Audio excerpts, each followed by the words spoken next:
अजीत डोभाल अपनी टीम के साथ छिपे हुए थे। 5 मौत के दूत जिन्हें आतंक की फैक्ट्री से तैयार किया गया था। बॉम्ब स्क्वाड की टीम बाजार पहुंची। बम फटने में केवल 10 घंटे बाकी। अजीत डोभाल ने बचाई हजारों जानें, 5 आतंकवादी पकड़े, सभी बम डिफ्यूज। रात का अंधेरा घना था, जैसे कोई काला पर्दा भारत की सीमाओं पर गिरा हो। पाकिस्तान की तरफ से नियंत्रण रेखा के पार 5 छायाएं सरक रही थीं। 5 मौत के दूत जिन्हें आतंक की फैक्ट्री से तैयार किया गया था। उनका सरदार अब्दुल रशीद, एक क्रूर चेहरा वाला आदमी जिसकी आंखों में भारत के खिलाफ जहर भरा था। उसके साथ 4 और, जावेद, फारूक, इमरान और करीम, सभी लश्कर-ए-तैयबा के प्रशिक्षित आतंकवादी। उनकी पीठ पर बैग भरे हुए थे जिसमें मौत के सामान, प्लास्टिक विस्फोटक, टाइमर और डेटोनेटर। उनका मिशन भारत के दिल में घुसकर 5 प्रमुख शहरों में बम प्लांट करना। दिल्ली, मुंबई, बेंगलुरु, कोलकाता और चेन्नई। अगर सफल हुए तो हजारों निर्दोषों की मौत और भारत की आत्मा पर घाव। वे रात के अंधेरे में सीमा पार कर रहे थे। बर्फीले पहाड़ों से गुजरते हुए, कंटीले तारों को काटकर, भारतीय सेना की नजरों से बचकर अब्दुल ने फुसफुसाया, अल्लाह की मेहरबानी से हम भारत को झुकाएंगे। जावेद ने सिर हिलाया। उसके हाथ में AK-47 कसी हुई थी। वे घंटों चले, जंगलों में छिपते, नदियों को पार करते। अचानक दूर से भारतीय पेट्रोल की जीप की लाइट चमकी। सभी जमीन पर लेट गए, सांसें रोकी। जीप पास से गुजरी, लेकिन एक सैनिक ने कुछ शक किया। रुको, उसने कहा और टॉर्च घुमाई। दिल की धड़कनें तेज हो गईं। फारूक ने चुपके से चाकू निकाला, लेकिन अब्दुल ने इशारा किया, चुप रहो। जीप आगे बढ़ गई और वे राहत की सांस लेते हुए आगे बढ़े। पहला खतरा टल गया, लेकिन सफर अभी शुरू था। वे जम्मू पहुंचे, जहां उनका एक संपर्क इंतजार कर रहा था। एक स्थानीय गद्दार जो पैसे के लिए देश बेचता था। उसने उन्हें फर्जी आईडी दी, ट्रेन टिकट और एक वैन। तुम्हें दिल्ली पहुंचना है, उसने कहा। लेकिन जैसे ही वे वैन में सवार हुए, पीछे से पुलिस की सायरन बजी। कौन हो तुम? एक अधिकारी चिल्लाया। अब्दुल ने गैस पेडल दबाया। वैन तेज भागी। पीछा शुरू हो गया। सड़कों पर, गलियों में गोलियां चलीं, टायर चीखे। जावेद ने पीछे से फायर किया। एक पुलिस वाले को घायल कर दिया। वैन एक गली में घुसी और वे भाग निकले। दिल दहला देने वाला पीछा था, लेकिन वे बच गए। अब वे ट्रेन में सवार होकर दिल्ली की ओर। ट्रेन की सीट पर बैठे वे सामान्य दिखने की कोशिश कर रहे थे, लेकिन अंदर उबाल था। एक यात्री ने शक की नजर से देखा, लेकिन चुप रहा। सस्पेंस बढ़ता जा रहा था। क्या कोई उन्हें पहचान लेगा?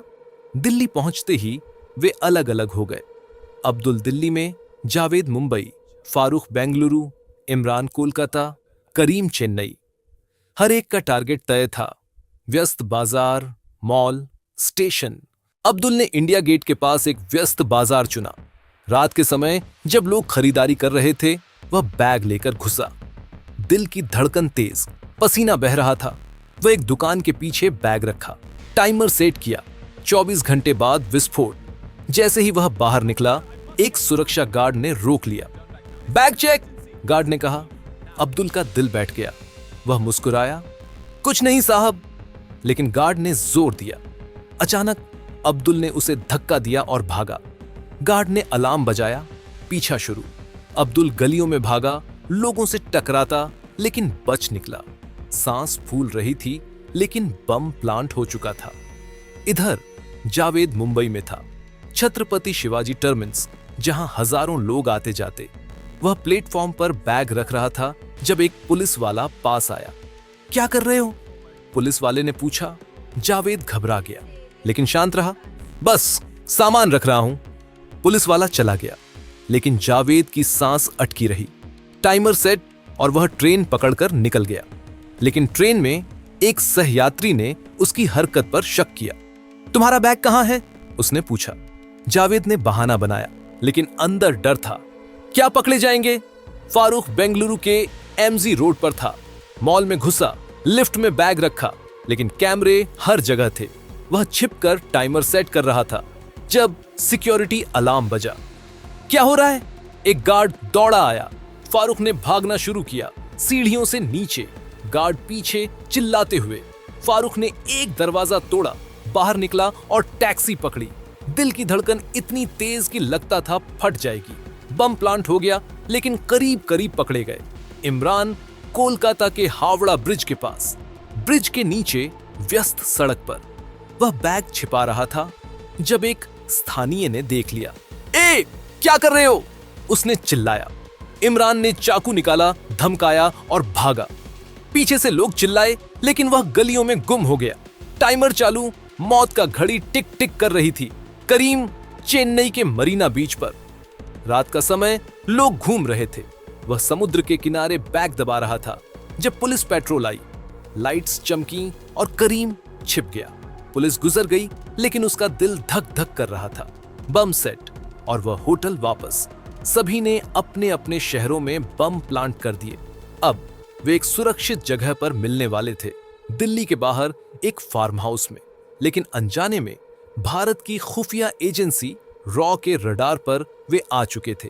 National security adviser Ajit Doval, Bharat के जेम्स बॉन्ड को एक छोटी सी सूचना मिली।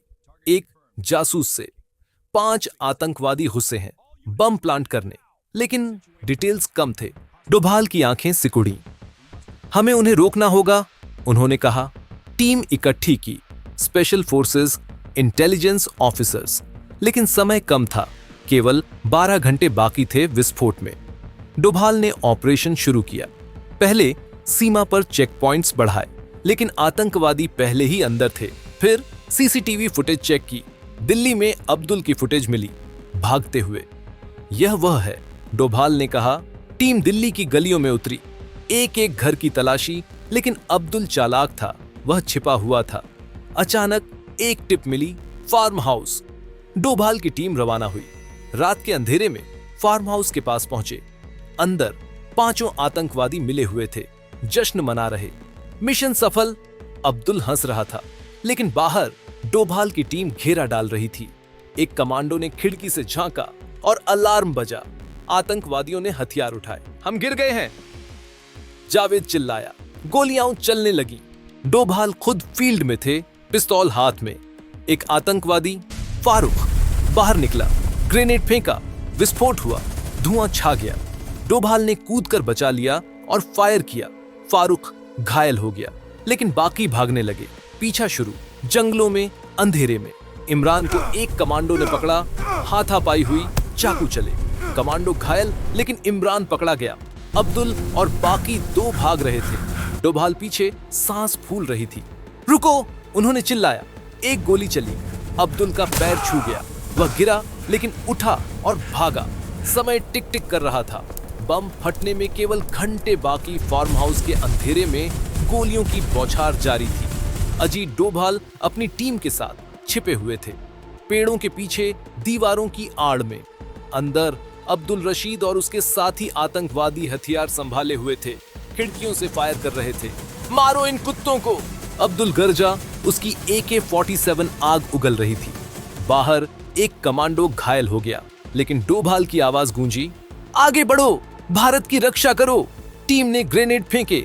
धमाके से फार्म हाउस की दीवारें हिल गईं, धुआं छा गया और अराजकता फैल गई। जावेद बाहर निकला, भागने की कोशिश की, लेकिन एक कमांडो ने उसे टैकल किया। हाथापाई हुई, मुक्के चले, चाकू चमका। जावेद ने कमांडो के कंधे में चाकू घोंपा, लेकिन डोभाल ने पीछे से गोली चलाई।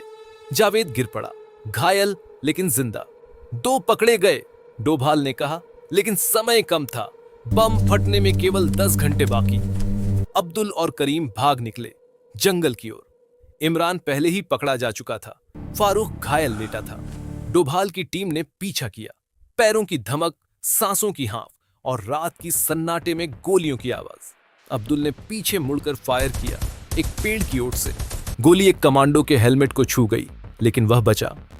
उन्हें जिंदा पकड़ो, बमों की लोकेशन पता करनी है, डोभाल ने आदेश दिया। जंगल घना था, पत्तियां सरसराती और हर छाया खतरे की तरह लग रही थी। करीम ठोकर खाकर गिरा, उसका पैर मुड़ गया। अब्दुल ने उसे छोड़ दिया, अकेला भागा, लेकिन डोभाल करीब आ रहे थे। अचानक एक जाल, कमांडो ने ट्रिप वायर लगाया था। अब्दुल गिरा, जाल में फंस गया। खत्म हो गया तेरा खेल, डोभाल ने कहा। पिस्तौल ताने हुए। अब्दुल ने हंसने की कोशिश की। तुम देर कर चुके हो, बम फटेंगे। लेकिन डोभाल की टीम ने उसे बांध लिया। अब पूछताछ का समय। फार्म हाउस वापस लाकर डोभाल ने पूछताछ शुरू की। समय टिक टिक कर रहा था। 8 घंटे बाकी। फारूक घायल लेकिन बोलने लायक। पहले टूटा बम दिल्ली में इंडिया गेट के बाजार में, उसने कहा दर्द से कराहते हुए। डोभाल की आंखें सिकुड़ी।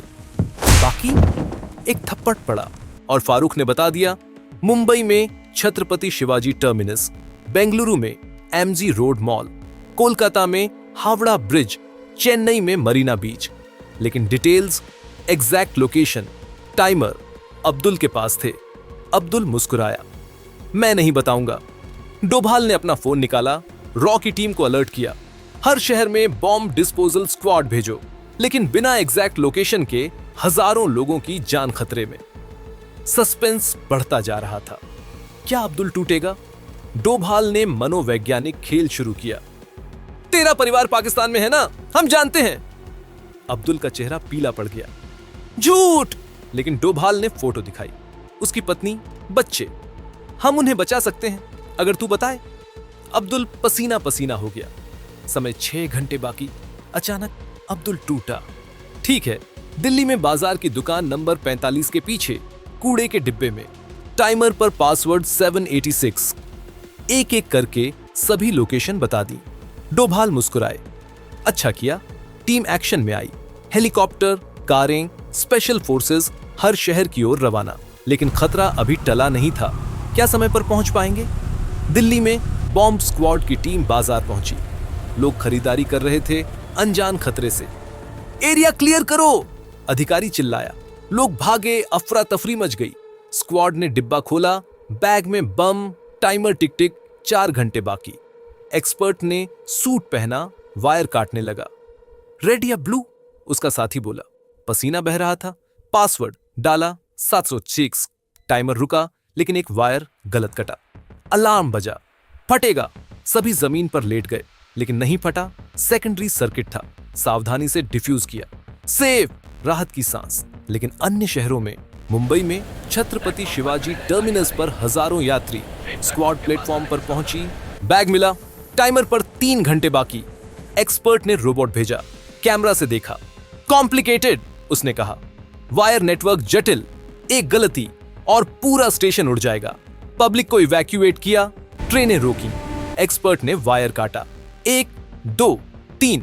आखिरी वायर पर हाथ कांप रहा था। अब काटा और टाइमर रुक गया। डिफ्यूज! स्टेशन पर तालियां गूंजी, लेकिन डोभाल को खबर मिली। सफल। बेंगलुरु के एमजी रोड मॉल में शॉपिंग का समय। स्क्वाड लिफ्ट में पहुंची। बैग मिला, लेकिन मॉल भरा हुआ था। बाहर निकालो सबको। अफरा तफरी, लोग चीखते भागे। बम एक्सपर्ट ने सूट पहना, टूल्स निकाले। टाइमर 2 घंटे बाकी। ये रिमोट ट्रिगर वाला है, उसने कहा। मतलब कहीं से भी फट सकता था। पासवर्ड डाला, लेकिन सिग्नल जैमर लगाया। वायर काटे, लेकिन एक शॉक लगा। आह! एक्सपर्ट घायल, लेकिन जारी रखा। आखिरकार डिफ्यूज। सफल। डोभाल को कॉल आया। 3 हो गए। तुम हार गए, उन्होंने कहा। अब्दुल का सिर झुका। सुबह की खबरों में अजीत डोभाल ने बचाई हजारों जानें, 5 आतंकवादी पकड़े, सभी बम डिफ्यूज। देश जश्न मना रहा था। डोभाल को सम्मान मिला, लेकिन वे बोले, यह टीम की जीत है, भारत की जीत। सीमाएं मजबूत हुई, खुफिया नेटवर्क और ताकतवर। आतंक की साजिश नाकाम, भारत अजेय। लेकिन सतर्कता जारी, क्योंकि खतरा कभी खत्म नहीं होता। जय हिंद।